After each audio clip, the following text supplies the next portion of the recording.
وأتينا بالله العلي العظيم لقد قتلنا بالمصطفى رسول الله صلى الله عليه وسلم وأهل بيتنا كرم الفاتحة. من الشيطان الرجيم بسم الله الرحمن الرحيم الحمد لله رب العالمين الرحمن الرحيم مالك يوم الدين إياك نعبد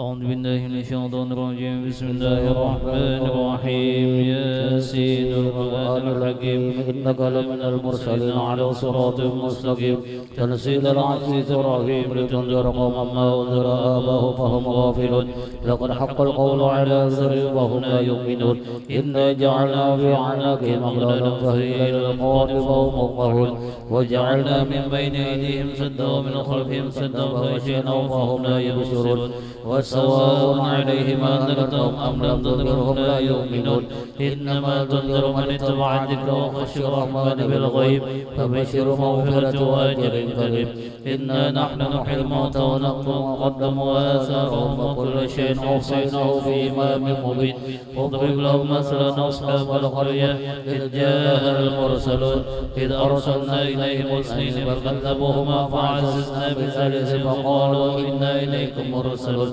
قالوا ما أنتم إلا بشر مثلنا وما أنزل الرحمن من شيء إن أنتم إلا تكذبون قالوا ربنا يعلم إنا إليكم لمرسلون وما علينا إلا البلاغ المبين قالوا إنا تطيرنا بكم لئن لم تنتهوا لنرجمنكم وليمسنكم منا عذاب أليم قالوا طائركم معكم إن ذكرتم بل أنتم قوم مسرفون وجاء من أقصى المدينة رجل يسعى قال يا قوم اتبعوا المرسلين اتبعوا من لا يسألكم أجرا وهم مهتدون وما لي لا أعبد الذي فطرني وإليه ترجعون أتخذ من دونه آلهة يريد الرحمن بضل لا تغني عني شفاعتهم شيئا ولا ينقذون إني لفي ضلال مبين إني آمنت بربكم فاسمعون قيل ادخل الجنة قال يا ليتهم يعلمون بما غفر لربي وجعلني من المغرمين وما أرسلنا على قومه من بعده من جند من السماء وما كنا منزلين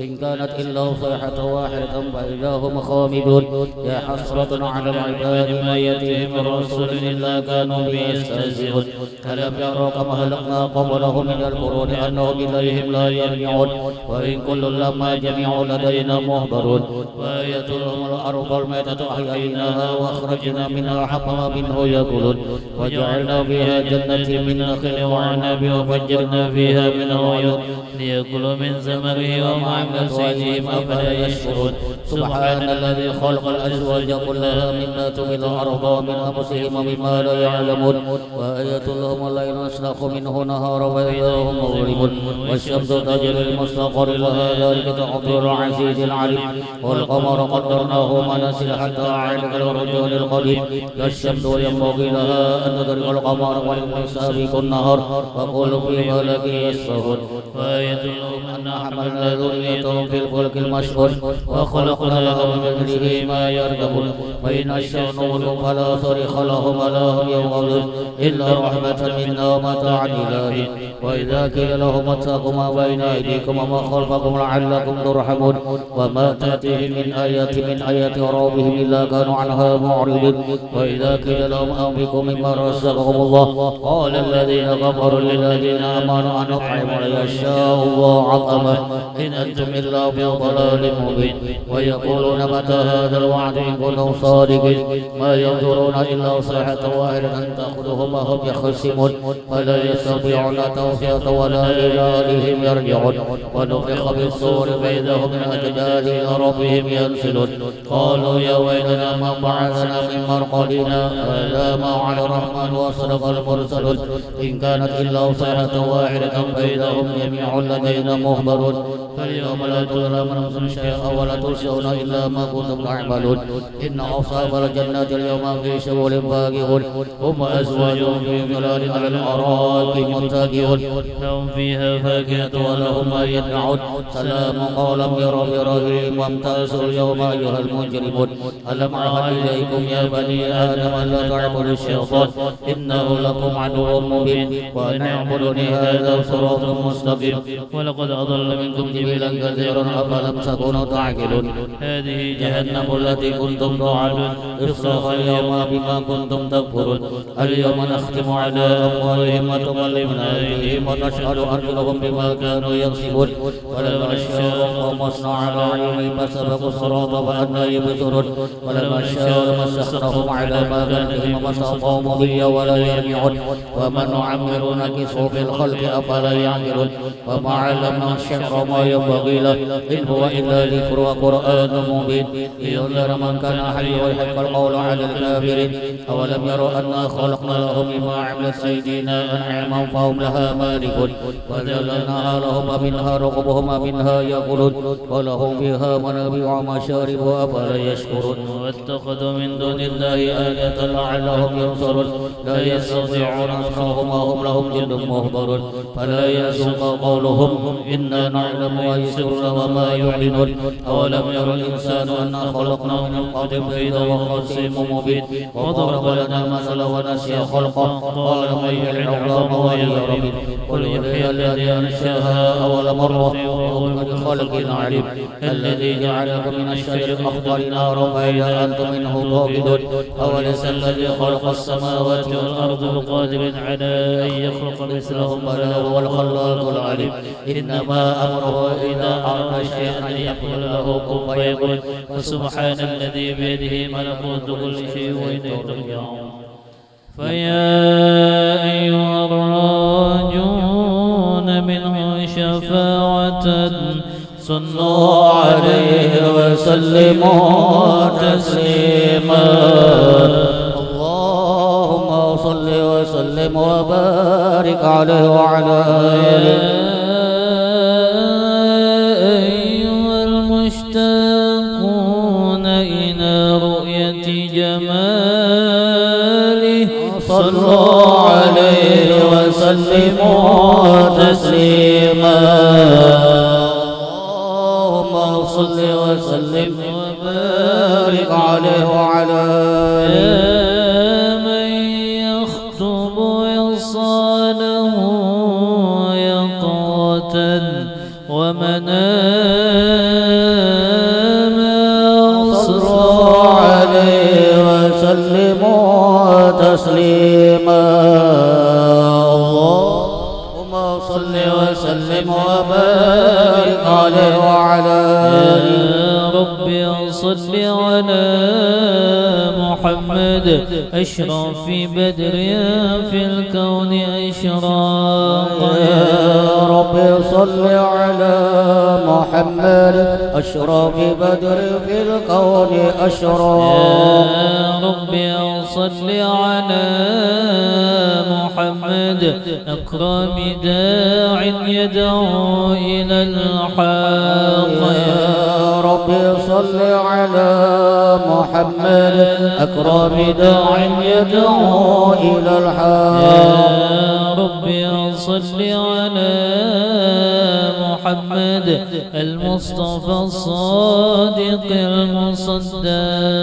يا رب صل على محمد المصطفى الصادق المصدق يا رب صل على محمد أحلى الورى منطقا وإصداق يا رب صل على محمد أحلى الورى منطقا وأصداق يا رب صل على محمد أفضل من بالتقى تحقق يا رب صل على محمد أفضل من بالتقى تحقق يا رب صل على محمد من بالسخاء والوفاء خلاق يا رب صل على محمد من بالسخاء والوفاء خلاق يا رب صل على محمد واجمع من الشمل ما تفرق يا رب صل صل على محمد واجمع من الشمل ما تقرر يا ربي صل على محمد واصلح وسهل ما قد تعوق صل على محمد واصلح وسهل ما قد تعوق ربي صل على محمد وافتح من الخير كل مغلاق يا رب صل على محمد وافتح من الخير كل مغلاق يا ربي صل على محمد وآله ومن بالنبي يتعلق يا رب صل على محمد وآله ومن بالنبي يتعلق يا ربي صل على محمد وآله ومن للحبيب يعشق يا رب صل على محمد وآله ومن للحبيب يعشق يا ربي صل على محمد ومن بحبل النبي يتوثق يا رب صل على محمد ومن بحبل النبي يتوثق سلام عليك زين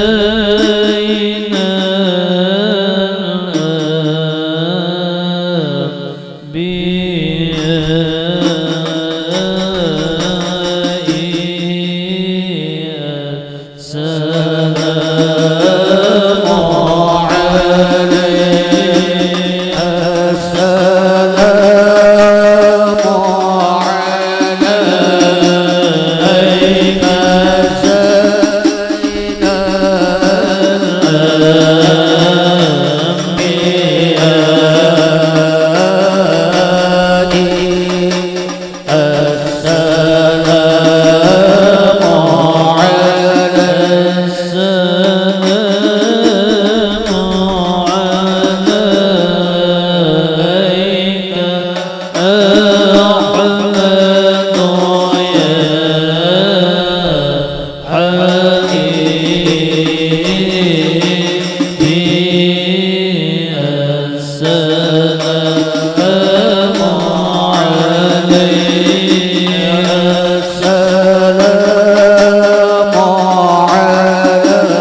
وسلم وبارك عليه وعلى آله. أعوذ بالله من الشيطان الرجيم. بسم الله الرحمن الرحيم. لقد جاءكم رسول من أنفسكم عزيز عليه ما عنتم حريص عليكم بالمؤمنين رؤوف رحيم.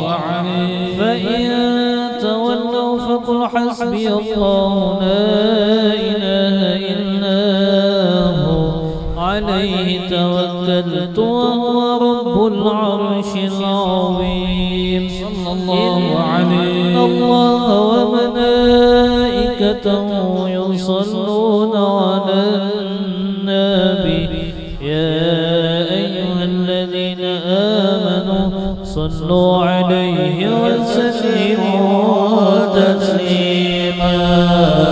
اللهم صل وسلم وبارك عليه وعلى آله. بسم الله الرحمن الرحيم. الحمد لله الذي قد أوجد من نوره نورا به عم الهدى. سبق العوالم في الوجود بأسرها فالكل منه في الحقيقة مبتدا. أعني بذلك نور من ساد الورى وزقت عناصره الشريفة محتدا. المصطفى خير الخلائق من سما وعلى فلك السيادة سندا. صلى عليه مسلما من مولاه مع إنه والصحب ما نجم بدا. ورحمة للعالمين ونعمة فاضت على كل البرية بالندى. هذا وأرجو الله من إفضاله عونا على نومين مولد أحمد كي تنعش الأرواح عند سماعه وتقلد الأسماع ضرا نضنا. رب اعطر بالصلاة ضرها وأدم عليه السلام ذاتك سرمدا. اللهم صل وسلم وبارك عليه وعلى آله. بأن الله قدر السابق تكوينه هذا الجناب المفردا. يقال جل لقبضة من نوره كوني بقدرتنا الحبيب محمدا. فهو الحبيب المجتبى كرما كما قد صح هذا بالدليل وأسندا. وعليه في الأزل النبوة بلغت ولنا به المولى المعظم أسعدا. وبوجه آدم لاحاد النور إذا خرت ملائكة المهيمن سجدا. ولسائر الأصلاب منه منقل حتى استقر بوالديه وأبدا. وحملناه من السفاح حصونه وعلوا به شرف ناسيلا أمجدا. ولوالديه الرب قد أحيا كما قد جاء هذا في الحديث وأيدا. قد آمن حقا به فاستوجب كل النجاة وبالجنان تخلدا. فهما يقين الناجيان ومن يكن بخلافنا ضل السبيل وأبعدا. وكذا جميع صنه مأواه دار النعيم كما رواه من اهتدى. يا رب اعطر بالصلاة ضرها وأدم عليه السلام ذاتك سرمدا. اللهم صل وسلم وبارك عليه وعلى آله. والنبي محمد ابن ذبيحهم من كان عبد الله كفا سيدا. وبعبد مطلب أبوذا قد دعي وهو ابن هاشم الجواد المقتدى.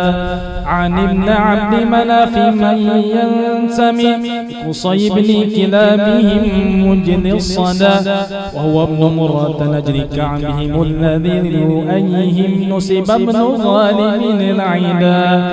ذاك ابن فهر من أبوه مالك قد كان حصنا للأنام ومعضدا السيد بن النضر مفرد أصره من بالنضارة والجمال تفردا هذا هو ابن كنانة بن خزيمة من بالفخار سما وفق الفرقدا وهو ابن مدركة بن إلياس الذي في صلبه سمع النبي موحدا يعزى إلى مضر هو ابن نزارهم عني به ابن معدهم من أرشدا وهو ابن عدنان الإمام المنتقى من للذبيح له انتساب أكدا هذا هو النسب الذي اتفقوا عليه ومن يخذ من بعض خلف واعتدى وإليه قد كان المشفع ينتهي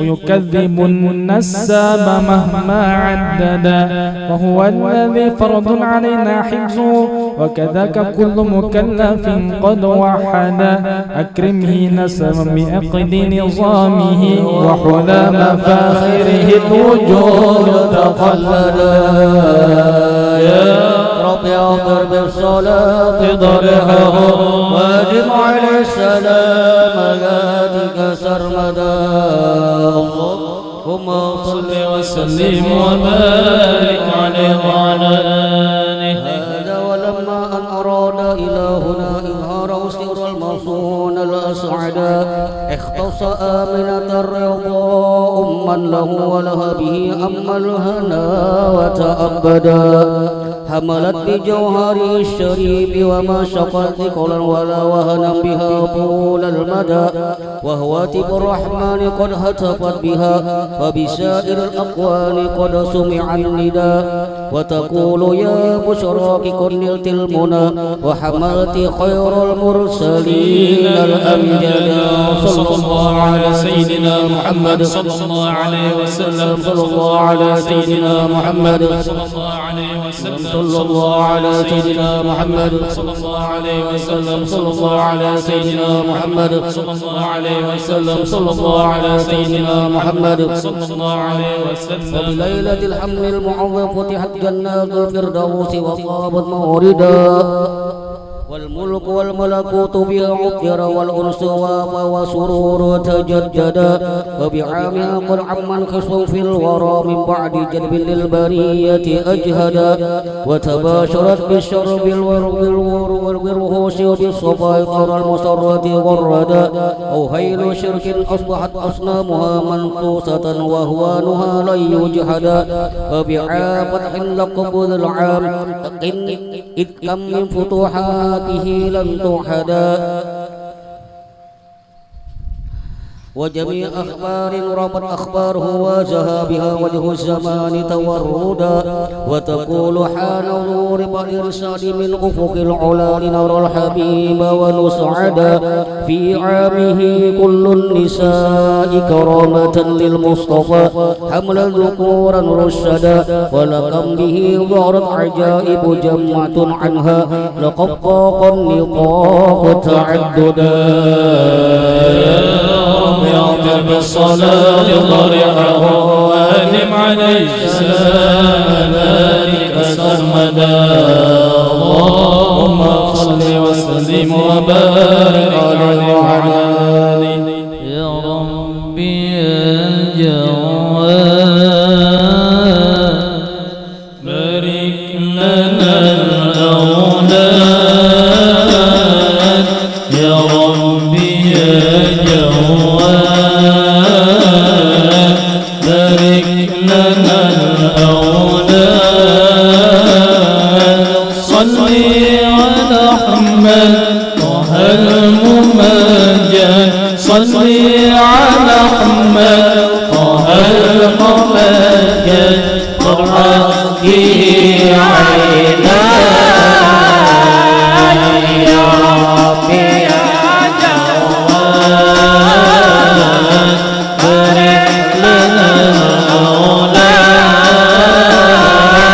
يا ربي يا جواد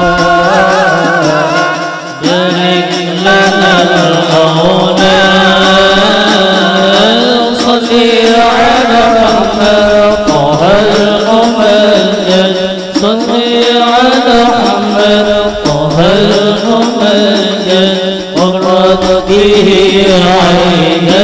عيناي ثبت يا رحمن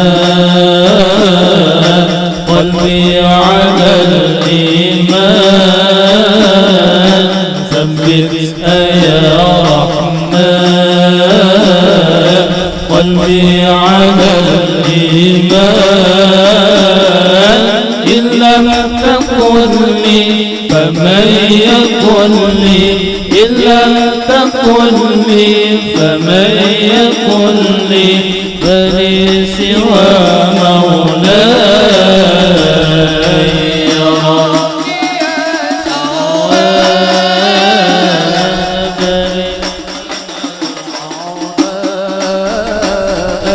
يا ربي يا جواد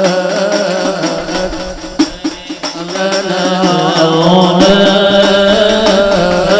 صلي على محمد طه الممجد صلي على محمد طه الممجد قرت به عيناي يا ربي يا غفار اغفر لنا الأوزار يا ربي يا غفار اغفر لنا الأوزار وتب علينا ووالدينا وتب علينا ووالدينا الطف بنا يا حي يا ربي يا جواد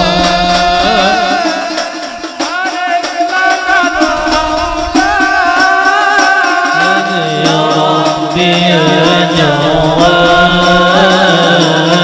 بارك لنا الأولاد صلي على محمد طه الممجد صلي على محمد طه الممجد قرت به عيناي يا ربي يا رحمن يا خالق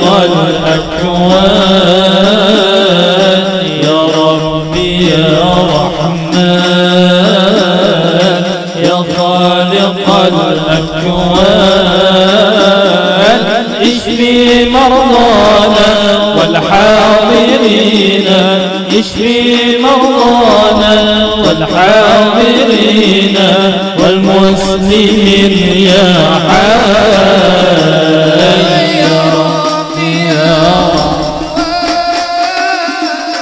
بارك لنا الأولاد يا ربي يا جواد لنا الأولاد صلي على محمد طه الممجد صلي على محمد طه الممجد قرت به عيناي يا ربي صل على محمد وعلى يا ربي صل على محمد وعلى آل وصحب كذا محب آل وصحب كذا محب هم قادة في حي يا ربي يا جواد بارك لنا الأولاد يا ربي يا جواد بارك لنا الأولاد صلي على محمد طه الممجد صلي على محمد طه الممجد قرت به عيناي اللهم صل وسلم وبارك عليه وعلى آله من حمله لما مضى شهران قد وافى المنون أبى النبي الأجود وبطيبة قد كان ذلك مذ أتى أخوله من أرض شام مصعدا وقام فيها عنده مترجعا شرا سقيما صابرا متجددا ضريحه قد أشرقت أنواره من زاره نال المنى والمقصدا ولدى تمام الحمل 9 أشهر حانت ولادة من أتانا مرشدا وتأرجت أرجاء هذا الكون من نفحاته وبدا الحضور مجددا وتنفست أنوار صبح طلوعه حتى غدا ليل الضلال وبددا ولأمه في الطلق جاءت مريم وكذاك آسية التي منعت هدى وأتى من الفردوس حور معهما ليكون تأنيسا وتمددا فهناك قد جاء المخاض فأبرزت شمس الهدى خير الأنام وأوحدا صلى الله على محمد صلى الله عليه وسلم صلى الله على محمد صلى الله عليه وسلم صلى الله على محمد يا ربي صل وسلم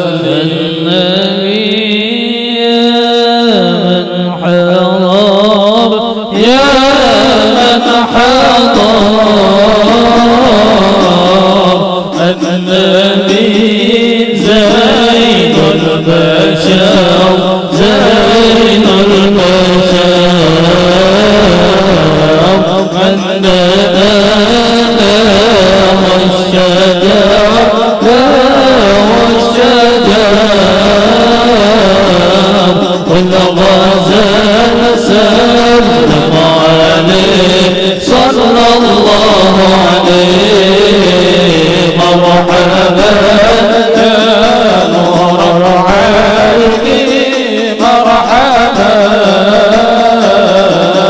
مرحبا يا مرحبا يا هو مرحبا يا هو مرحبا يا الحسين مرحبا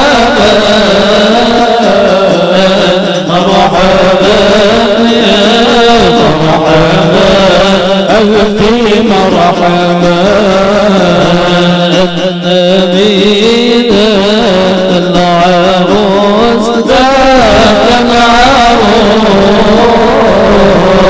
ذكره يحيي النفوس يحيي النفوس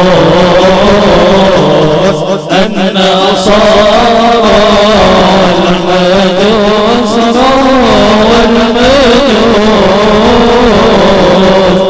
السلام بين يديه صلى الله عليه مرحبا نور العالمين مرحبا مرحبا يا مرحبا يا مرحبا يا مرحبا الحسين مرحبا مرحبا مرحبا ألفي مرحبا الحسن ثم الحسين ثم الحسين أبدنا قرة العين قرة العين نورهم كالكوكب كالكوكب جدهم صلوا عليه صلى الله عليه مرحبا يا نور عيني مرحبا مرحبا يا مرحبا يا هو مرحبا يا الحسين مرحبا مرحبا يا مرحبا قلبي مرحبا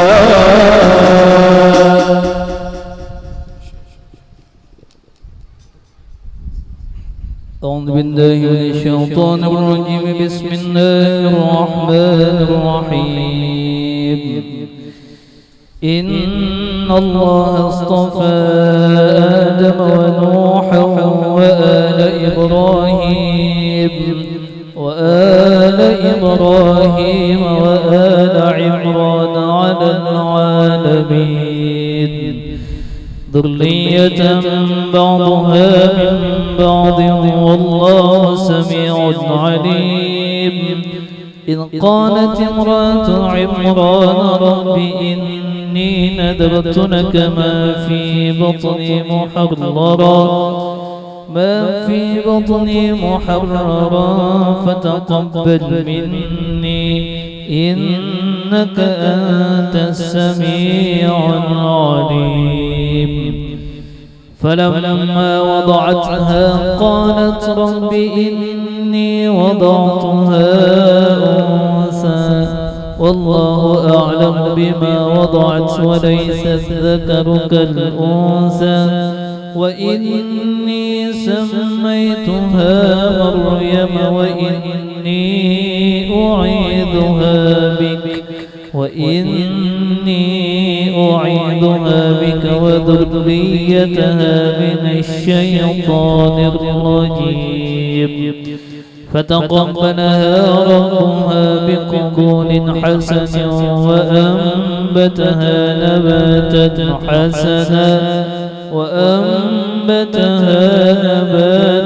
حسنا وكفلها زكريا كلما دخل عليها زكريا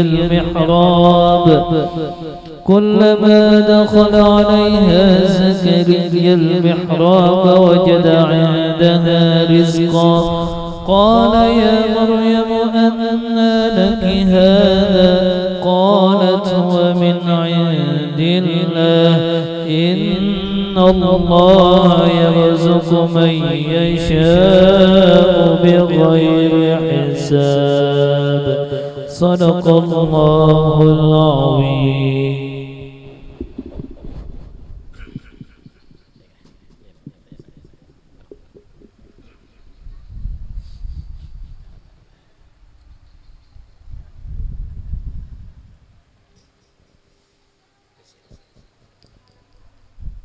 Mari sama-sama kita membacakan surah Al-Qadar sebanyak 7 kali terhadap anak perempuan yang ada di hadapan kita ini, dengan harapan mudah-mudahan dengan pembacaan surah Al-Qadar itu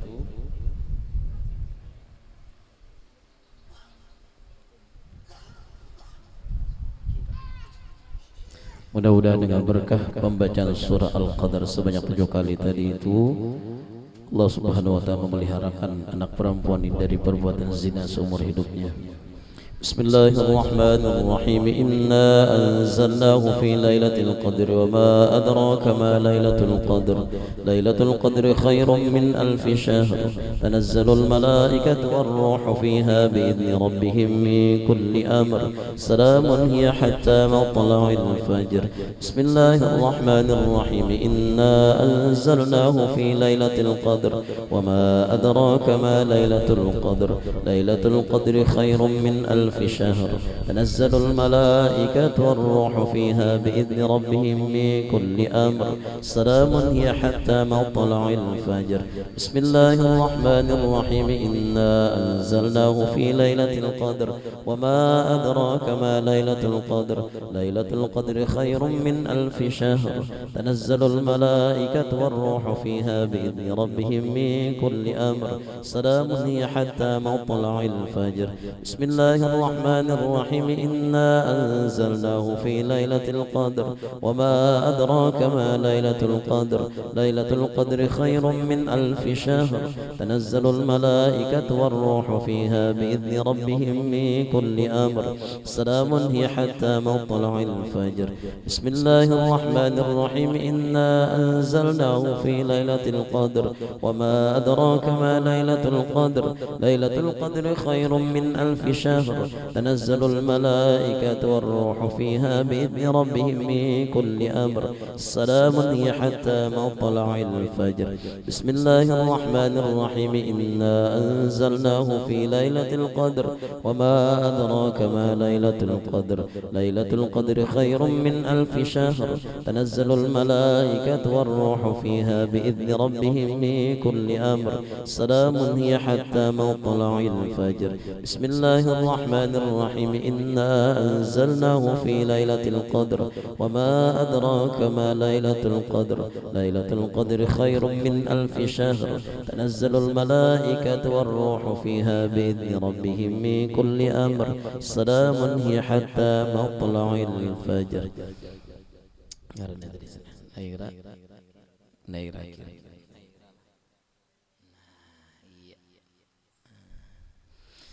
Jika ulun sebutkan nama anak perempuan yang ada di hadapan ulun ini dengan bintinya, maka sama-sama kita membacakan barakallahu fiki barakallahu fiki barakallahu fiki. Bismillahirrahmanirrahim. Ya ghulamah sammaituki bima sammaki Allah subhanahu wa ta'ala fi lawhil mahfuz bismiki Naira Kirana binti Bijuri barakallahu fiki barakallahu fiki barakallahu fiki. Bismillahirrahmanirrahim. Ya ghulamah sammaituki bima sammaki Allah subhanahu wa ta'ala fi lawhil mahfuz bismiki Naira Kirana binti Bijuri barakallahu fiki barakallahu fiki barakallahu fiki.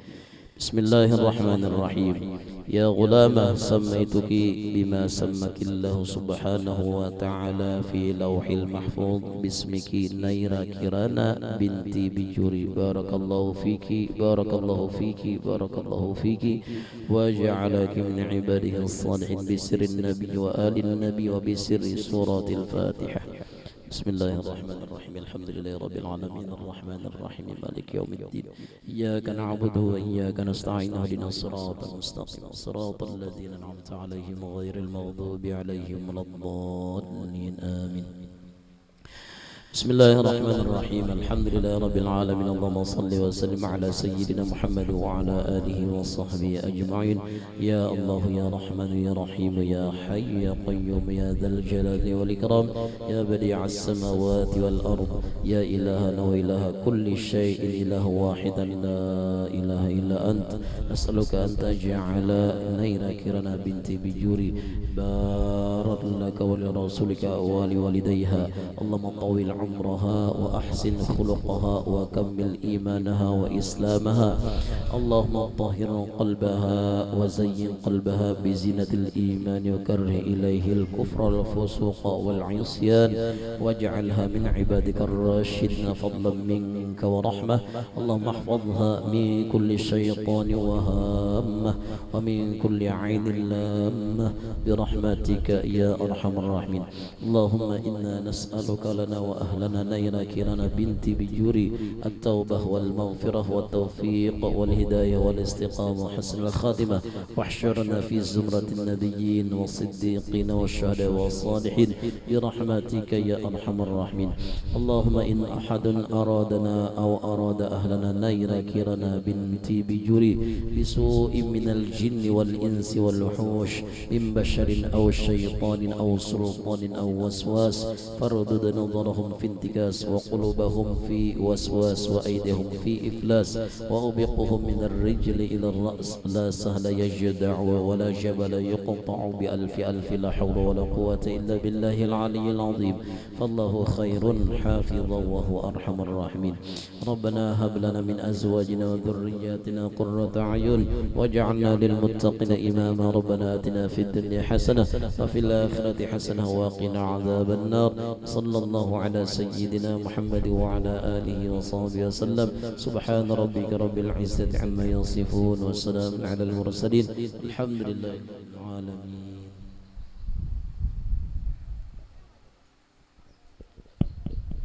اللهم صل وسلم وبارك عليه وعلى آله. قد كان طه المصطفى خير الورى خلقا وخلقا مثله لن يوجد. مبيض لون قد شرب حمرة ذا قومة مربوعة سقيت ندى. سهلا لخدك لحياته التي قد شرفت وعظيم رأس مجدا. أقنى لعرنين أقر واسئا فمه حوادرا وأسنا حوحدا.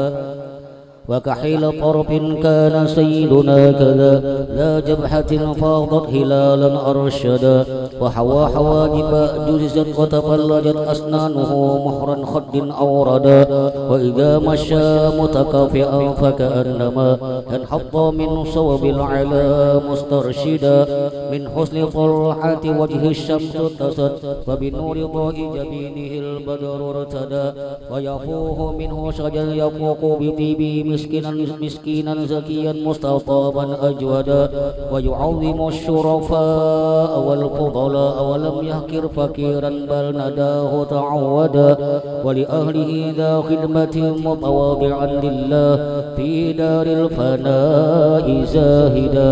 والثوب يركع بل ويخسف نعله والعذر يقبله ويسبه عن عدا. لله يرضى ثم يغضب وإن فشت حرماته إذ في أعواقبها الردى. وتهابه كل الملوك جلالة ولمن يلاقي بالسلام قد ابتلى. ويماحز الأصحاب حق مزيه ولهم بنفس لا يزال مسددا. كم من خصائص ليس يصار جمعها وبها ختام رسل الضحى مفردا. يا رب أعطر بالصلاة ضرعه وادم عليه سلام ذاتك سرمدا. اللهم صل وسلم وبارك عليه وعلى آله. واهب العطايا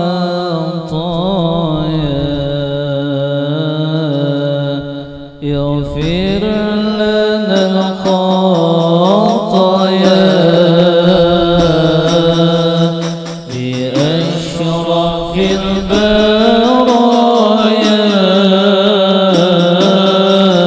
وأمنا خديجة بأشرف البرايا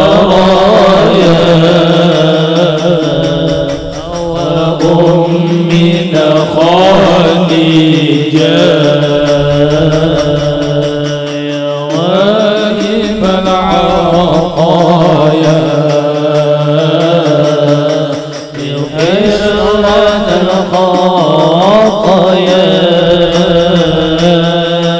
بأشرف البرايا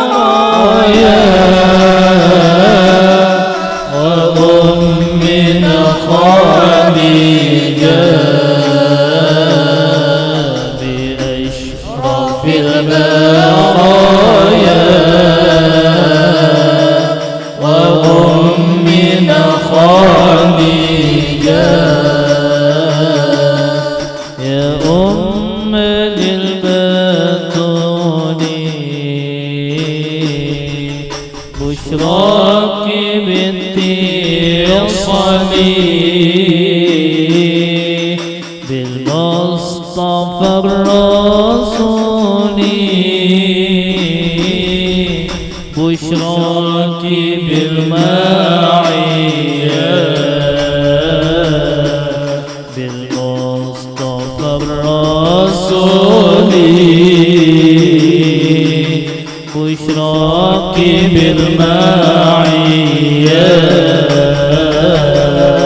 يا واهب العطايا. يغفر لنا الخطايا بأشرف البرايا وأمنا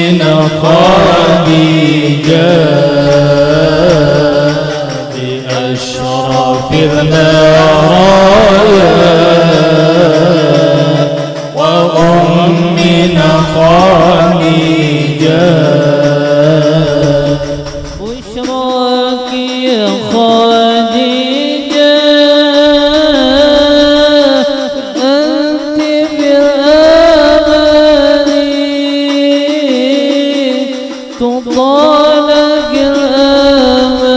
الأماني دنيا وأخروية وفزت بالسلام يا خديجة فأنت في الأمان وجنة النعيم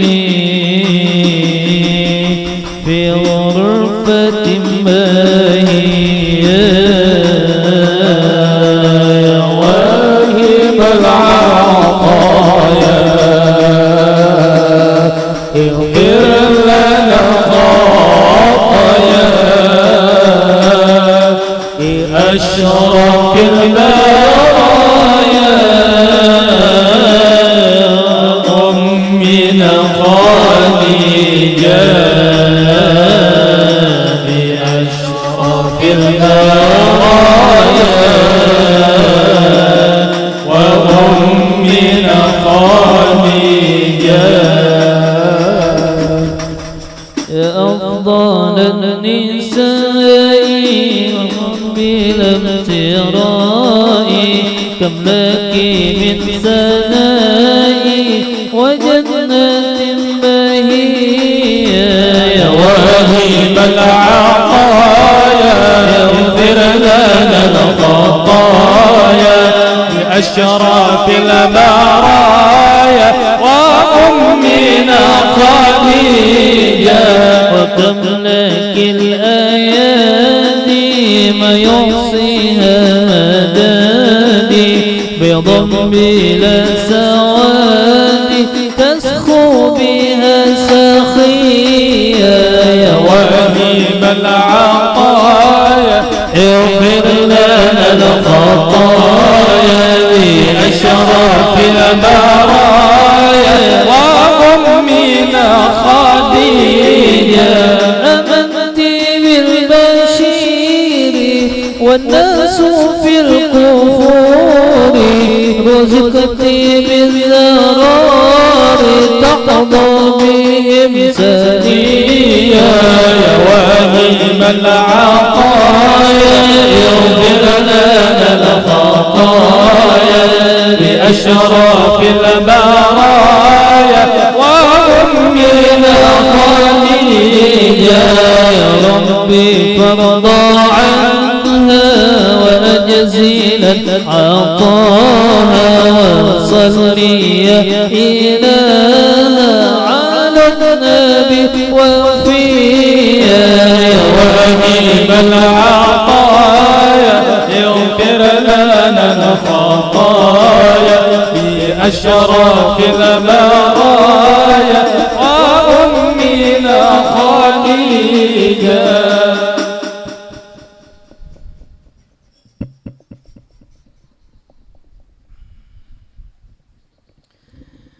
بسم الله الرحمن الرحيم الحمد لله رب العالمين اللهم صل على سيدنا محمد الأمين وإلهنا قد تم ما رمناه من نظم بمولده زها متفردا فلنسأل المولى المقدس ولنقل يا من إليه المنتهى والمبتدا ندعوك يا غوث العباد بجاهه كن في الخطوب لنا معينا منجدا وعلى عوائدك الحسان فأجرنا فالكل أضحى بالجميل معودا وبما نؤمل يا كريم فجد لنا فضلا وكن بالجود منك مزودا وامن بصرف النفس عن شهواتها وافكك فؤادا فيها وهو تقيدا ومن الجرائم تب علينا واهدنا واغفر لكل ما جنى وتعمدا وامن بعافية لمرضانا وجود باللطف يا من بالمكارم عودا وبحلية الإيمان حلي قلوبنا ولها بأنوار المعارف أسعدا وإلى سواك فلا تكلنا واسكنا غيثا مغيثا للبرية جيدا واحرس ما طه وجازل خيره واخذل لمن قد رام سوءا أوردا وكذا بلاد المسلمين احفظ لها جمعا وبالفرج القريب تعهدا وانظر إلى سلطاننا بعناية وانصر به الشرع الحنيف ومهدا والديننا ثبت وقوي يقيننا كيما يقينا ما نحاذره غدا ونفوز من خير الورى بشفاعة ونحوز في جنات عدد مقعدا ولعبدك العزب الفاقر محمد منشيه في دار الكرامة خلدا وأدم له حسن الجوار بطيبة وارزقه سرا عن سواك مجردا ولوالديه اغفر كذا ذرية وامنحهم الستر الجميل مؤبدا وشيوخه أحبة ولقارئ ولسامع يصغي إليه ممجدا ولمجر هذا الخير واشكر سعيه واجعله في مهد القبول ممهدا وأجب دعانا إذ وعدت وهب لنا حسن الختام فحاشا تخليف موعدا وصلة مولانا وتسلم على أزكى شافيع للبرية قد هدى والآل والأصحاب ما هبت صبا فأملت الغصن الرطيب الأملدا صلى الله على سيدنا محمد وعلى آله وصحبه وسلم سبحان ربك رب العزة عما يصفون وسلام على المرسلين والحمد لله رب العالمين. استغفر الله العظيم استغفر الله العظيم استغفر الله العظيم. الفاتحة لروح أم المؤمنين سيدتنا خديجة الكبرى رضي الله عنها صاحبة الكرامة والاستقامة على منبه شيخنا. الفاتحة. أعوذ بالله من الشيطان الرجيم. بسم الله الرحمن الرحيم. الحمد لله رب العالمين الرحمن الرحيم مالك يوم الدين إياك نعبد وإياك نستعين اهدنا الصراط المستقيم صراط الذين أنعمت عليهم غير المغضوب عليهم ولا الضالين آمين. السلام عليك يا أم المؤمنين سيدتنا خديجة الكبرى رضي الله عنها. السلام عليك يا زوجة سيد المرسلين. السلام عليك يا أم فاطمة الزهراء. السلام عليك يا أفضل نساء العالمين. السلام عليك يا أول المؤمنات. السلام عليك يا من تشرفت بعشرة وصحبة سيد المرسلين. السلام عليك يا من فازت بخدمة رسول رب العالمين. السلام عليك يا من أنفقت مالها في نصرة سيد الأنبياء ونصرته ما استطاعت ودافعت عنه الأعداء. السلام عليك يا من قامت بتأييد ونصرة سيد المرسلين. السلام عليك يا من سلم عليها جبريل وبلغها السلام من الله الجليل. السلام عليك وعلى من حولك وعلى جميع أزواج وذرية رسول الله صلى الله عليه وسلم ورحمة الله وبركاته. اللهم انشر نفحات الرضوان عليها وأمدنا بالأسرار التي أودعتها لديها. اللهم صل وسلم على زوجها الأمين سيدنا محمد وعلى آله وصحبه أجمعين. اللهم أعلي درجاتها في الجنة وانفعنا بأسرارها وأنوارها ونفحاتها وخصوصيتها وكراماتها وعلومها واحمنا بحماياتها في الدين والدنيا والآخرة وادفع عنا وعن جميع إخواننا المسلمين من البلايا والمصائب والأمراض والآفات والعاهات والفتن ما ظهر منها وما بطن وارزقنا بجاه الفتوح والمنوح والرسوخ والتوبة النصوح وصلاح الشأن ظاهرا وباطنا في الدنيا والآخرة وارزقنا بحرمتها رزقا واسعا حلالا طيبا مباركا من غير تعب ولا نصب ولا مشقة ولا ضير بسر أسرار سورة الفاتحة. أعوذ بالله من الشيطان الرجيم. بسم الله الرحمن الرحيم. الحمد لله رب العالمين الرحمن الرحيم مالك يوم الدين إياك نعبد وإياك نستعين اهدنا الصراط المستقيم صراط الذين أنعمت عليهم غير المغضوب عليهم ولا الضالين آمين. بسم الله الرحمن الرحيم. الحمد لله القائل النبي أولى بالمؤمنين من أنفسهم وأزواجهم أمهاتهم والصلاة والسلام على سيدنا ومولانا محمد القائل وخير نسائها خادجة والقائل أيضا لقد رزقت حبها فأنا أحب من يحبها وعلى آله وصحابته المهديين وأزواجه التي تشرفن بعشرة سيد المرسلين خصوصا خديجة الكبرى التي نالت وفازت بخدمة خاتم الأنبياء والمرسلين وشهدت يوم بعثة رسول رب العالمين. أما بعد Artinya segala puji bagi Allah yang berfirman, Nabi itu lebih utama bagi orang-orang mukmin dari diri mereka sendiri, dan istri-istrinya adalah ibu-ibu mereka. Salawat dan salam mudah-mudahan tercurah selalu atas junjungan kami Nabi Muhammad yang telah bersabda, sebaik-baik perempuannya adalah Khadijah, dan yang telah bersabda pula, sungguh aku diberi Allah cinta pada Khadijah, maka aku cinta kepada orang yang mencintainya.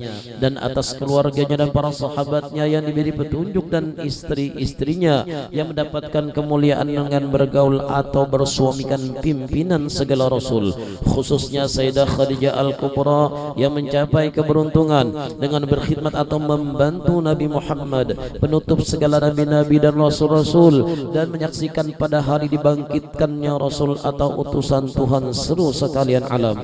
Adapun sesudah daripada itu, bermula ini adalah sebahagian manaqib Ummul Mukminin Sayyidah Khadijah Al-Kubra radhiyallahu anha.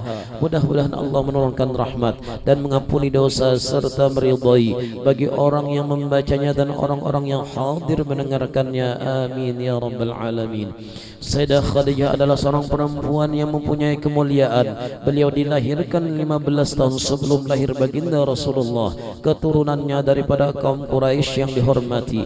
Beliau adalah seorang pedagang yang terkenal dan kaya raya. Manakala Allah menghendaki kepada beliau untuk mendapatkan kemuliaan dunia dan akhirat, sampailah khabar kepada beliau akan seorang laki-laki yang baik akhlaknya, terpuji dan jujur, dikenal namanya Muhammad Al-Amin. Maka menawarkan Sayyidah Khadijah kepada baginda Al-Amin untuk didagangkan dagangannya.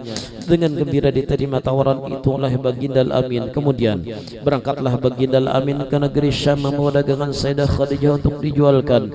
Kemudian Sayyidah Khadijah menyuruh pembantunya seorang laki-laki bernama Maisarah supaya membantu baginda Al-Amin dalam perdagangannya. Ketika sampai di Syam, semua dagangannya habis laku dengan untung yang banyak. Setelah itu kembali baginda Al-Amin ke Makkah.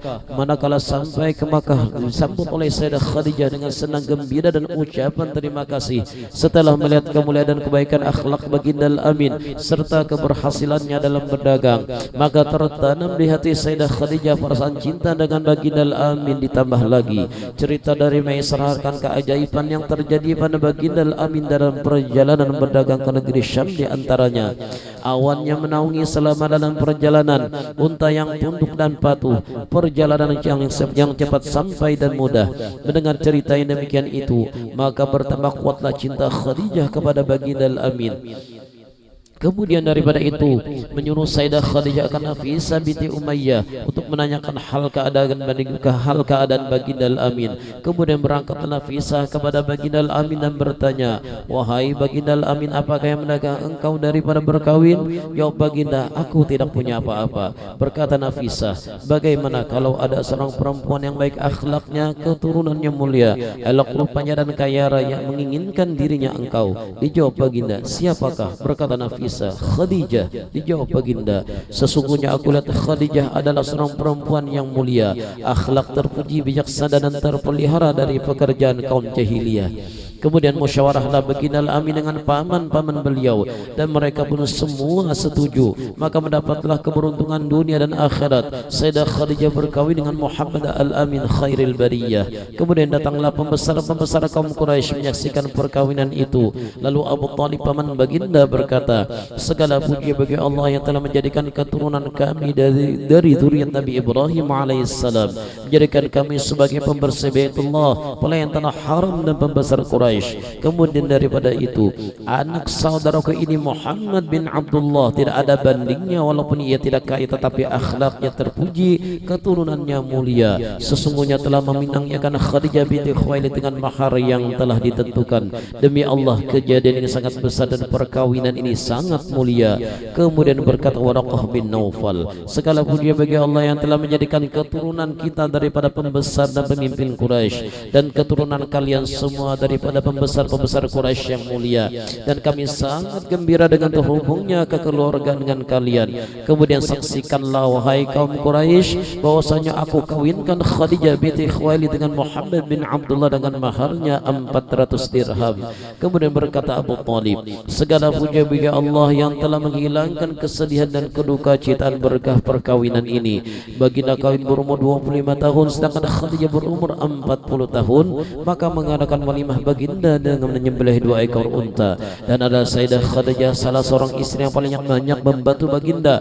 Ketika baginda pergi berkhalat beribadah kepada Allah Subhanahu wa taala, Sayyidah Khadijah menyiapkan makanan dan keperluan baginda. Maka dengan sabar dan ridha beliau menunggu baginda pulang dan menyambut baginda dengan gembira, menghibur dan menyenangkan hati baginda daripada kepayahan apabila datang dari Gua Hira.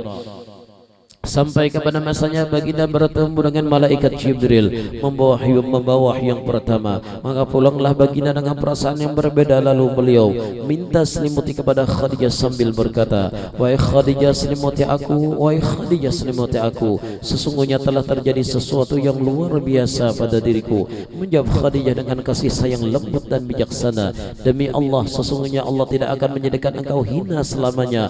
Allah telah menjadikan engkau mulia dan seorang pemimpin. Wahai anak pamanku, engkau telah mendapat kegembiraan demi Allah. Aku yakin bahwa Allah tidak akan memperbuat sesuatu kepada engkau melainkan kebaikan semua.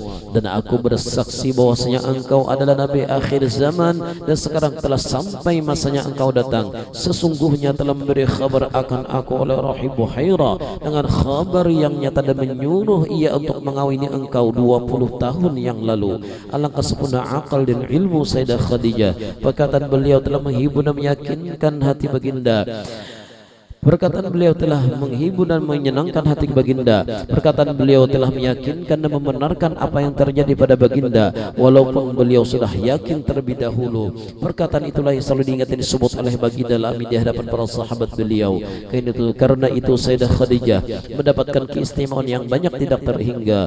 Allahumma syunna fahadir ridwani alaiha wa amidana bil asraril lati awda'taha ladaiha. La ilaha illallah Muhammadur Rasulullah Sayyidatuna Khadijah waliyatullah radhiyallahu anha. Allahumma salli wa sallim ala zawjil amin Sayyidina Muhammad wa ala alihi wa sahbihi ajma'in. Dan adalah keistimewaan radhiyallahu anha, yaitu awal-awal orang yang masuk Islam. Maka dengan sebab iman Sayyidah Khadijah, Allah ringankan segala beban yang ada pada baginda Rasulullah sallallahu alaihi wasallam.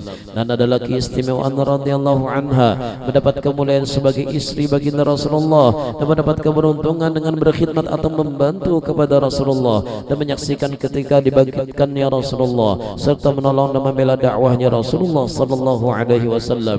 Dan adalah keistimewaan radhiyallahu anha, keturunannya terpelihara daripada keturunan kaum jahiliyah sehingga beliau diberi gelar Sayyidatut Tahirah dan masyhur dipanggil dengan Al-Kubra. Dan nasab beliau bertemu dengan nasab baginda Rasulullah sallallahu alaihi wasallam pada datanya Qusay.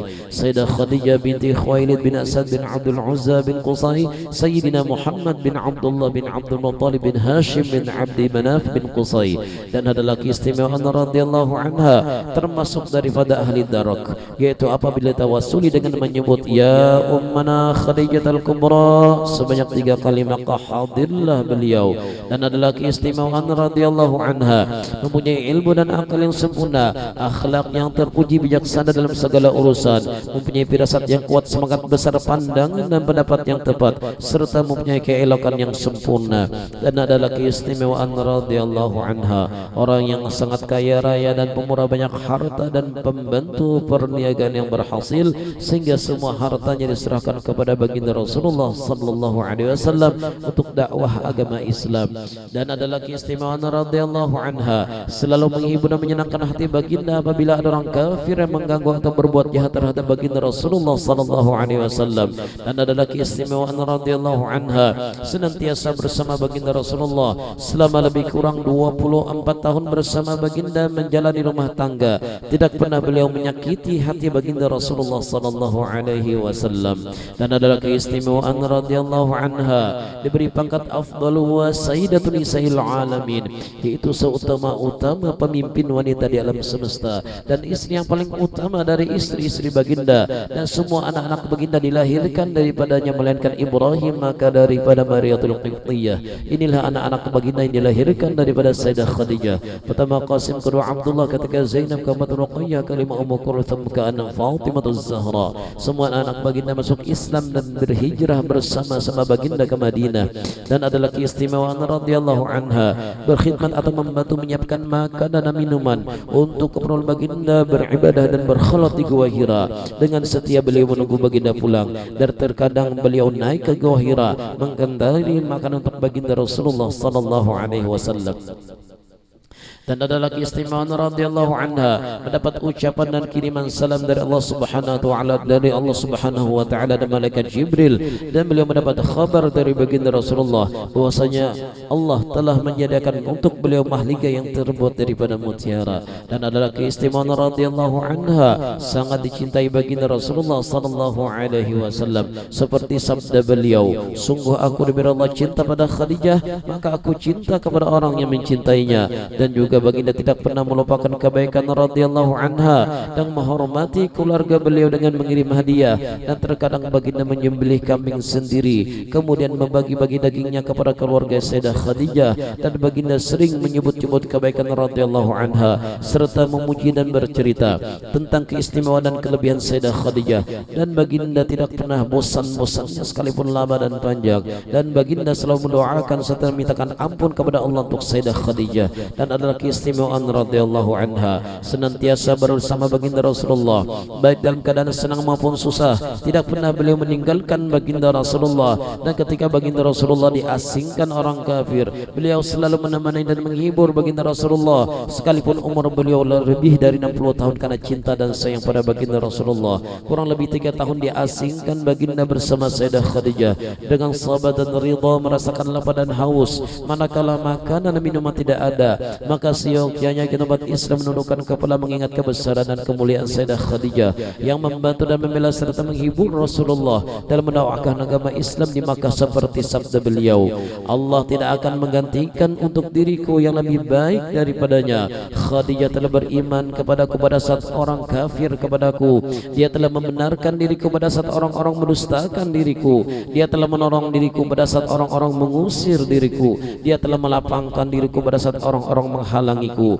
Dia telah memberi keturunan padaku sedangkan istri-istri yang lain tidak. Dan adalah keistimewaan radhiyallahu anha ketika beliau akan meninggal, Rasulullah menghibur dan memberi makanan buah anggur yang dibawa malaikat daripada syurga. Maka ini sebagian daripada keistimewaan Sayyidah Khadijah.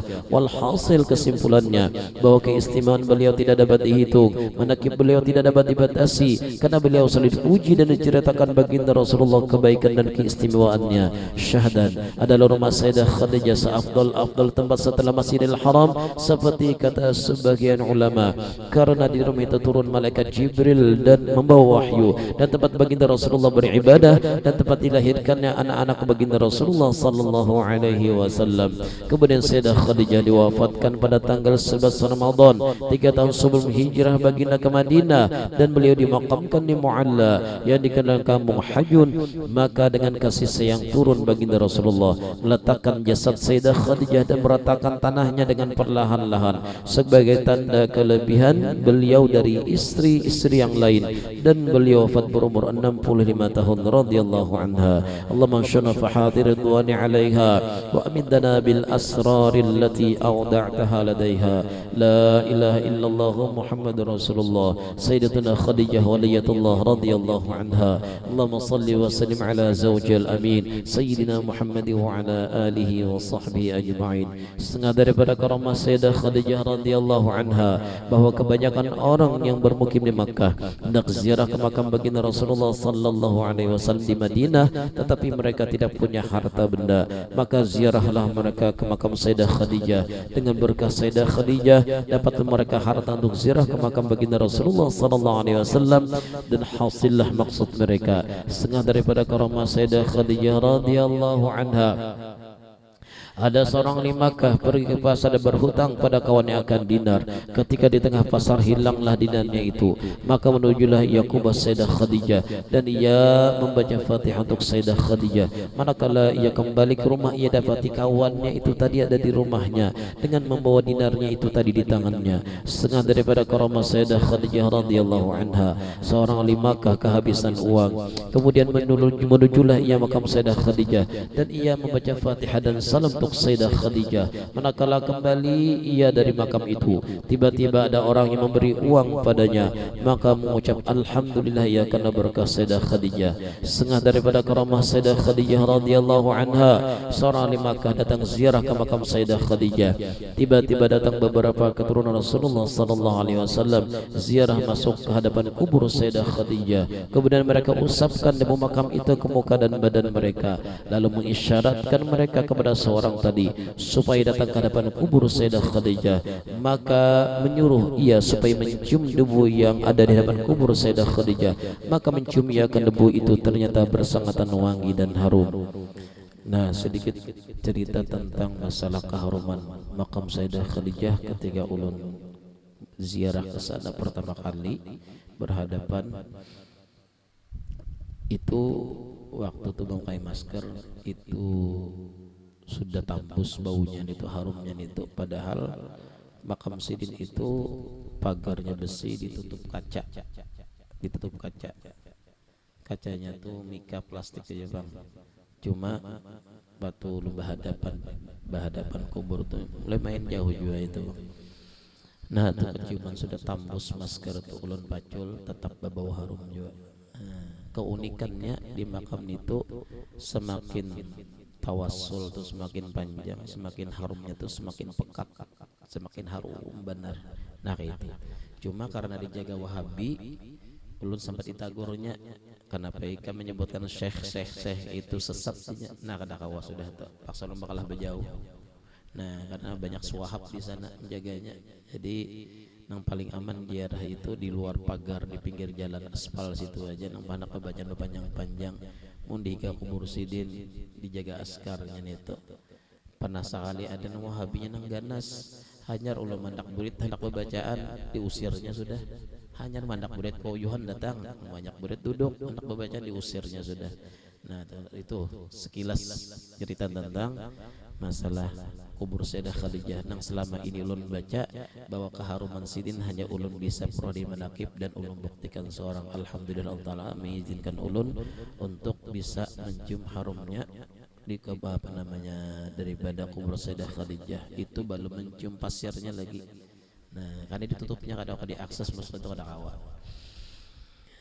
الفاتحة إلى حضرة النبي صلى الله عليه وسلم. بسم الله الرحمن الرحيم. الحمد لله رب العالمين الرحمن الرحيم مالك يوم الدين. إياك نعبد وإياك نستعين اهدنا الصراط المستقيم صراط الذين أنعمت عليهم غير المغضوب عليهم ولا الضالين آمين. بسم الله الرحمن الرحيم. الحمد لله رب العالمين والصلاة والسلام على أشرف المرسلين سيدنا محمد وعلى آله وصحبه أجمعين. اللهم صل على سيدنا محمد الأمين. يا أمنا خديجة الكبرى، يا أمنا خديجة الكبرى، يا أمنا خديجة الكبرى.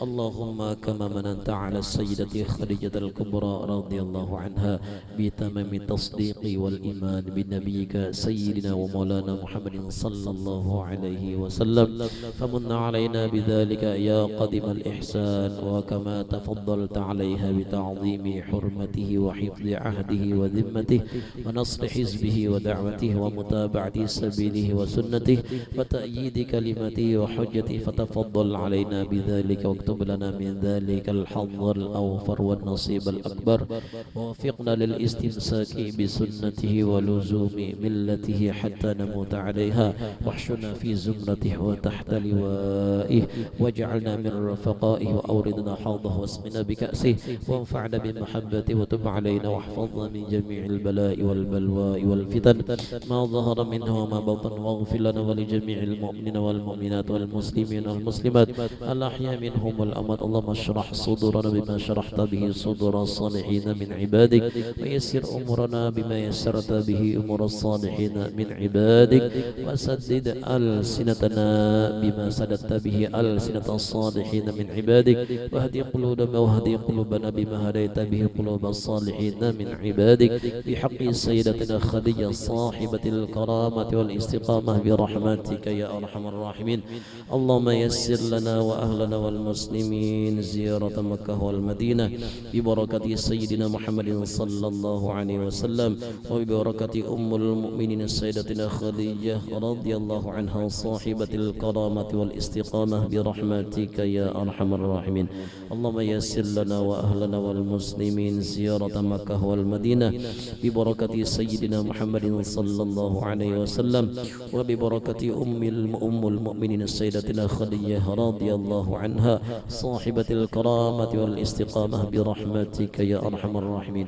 اللهم يسر لنا وأهلنا والمسلمين زيارة مكة والمدينة ببركة سيدنا محمد صلى الله عليه وسلم وببركة أم المؤمنين سيدتنا خديجة الكبرى رضي الله عنها صاحبة الكرامة والاستقامة برحمتك يا أرحم الراحمين اللهم أرنا وجه نبيك سيدنا رسول الله محمد بن عبد الله صلى الله عليه وسلم ببركة أم المؤمنين اللهم أرنا وجه نبيك سيدنا رسول الله محمد بن عبد الله صلى الله عليه وسلم يقظة ومناما ببركة أم المؤمنين سيدتنا خديجة رضي الله عنها صاحبة الكرامة والاستقامة برحمتك يا أرحم الراحمين ربنا هب لنا من أزواجنا وذرياتنا قرة أعين واجعلنا للمتقين إماما ربنا آتنا في الدنيا حسنة وفي الآخرة حسنة وقنا عذاب النار صلى الله على سيدنا محمد وعلى آله وصحبه وسلم سبحان ربك رب العزة عما يصفون وسلام على المرسلين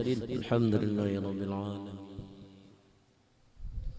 على نبي شيخنا الفاتحة أعوذ بالله من الشيطان الرجيم بسم الله الرحمن الرحيم الحمد لله رب العالمين الرحمن الرحيم مالك يوم الدين إياك نعبد وإياك نستعين اهدنا الصراط المستقيم صراط الذين أنعمت عليهم غير المغضوب عليهم ولا الضالين آمين بسم الله الرحمن الرحيم الحمد لله رب العالمين اللهم صل على سيدنا محمد الأمين يا أرحم الراحمين يا أرحم الراحمين يا أرحم الراحمين اللهم سلمنا وارحمنا بالشفاعة يا رسول الله اللهم سلمنا وارحمنا بالشفاعة يا رسول الله اللهم سلمنا وارحمنا بالشفاعة يا رسول الله اللهم إنا نسألك لنا وأهلنا والمسلمين سلامة في الدين وعافية في الجسد والسلامة من كل إثم والفوز بالجنة والنجاة من النار واكتب اللهم السلامة والصحة والعافية والغنيمة لنا ولعبيدك الحجاج والغزاة والزوار والمسافرين والمقيمين في برك وبحرك من المؤمنين وقنا وإياهم شر الظالمين والباغين والحاسدين برحمتك يا أرحم الراحمين